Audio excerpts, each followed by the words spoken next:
Welcome to dptutorials. In this tutorial, I will show you how to create progress bars in MS Excel.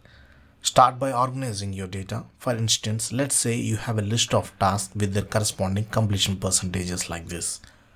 Highlight the column containing your completion percentages. Navigate to the Home tab, click on Conditional Formatting and select Data Bars. Choose the color you prefer. Right-click on the cells with the data bars, go to Conditional Formatting, Manage Rules, edit the rule to adjust the bar direction if needed. For an extra layer of visual impact, explore icon sets under Conditional Formatting. Pick the set that suits your taste. To refine the appearance further, use Format cells to customize font, background color or borders.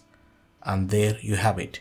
You have just created progress bars using conditional formatting in Excel. It's a fantastic way to quickly convey information and make your data visually appealing.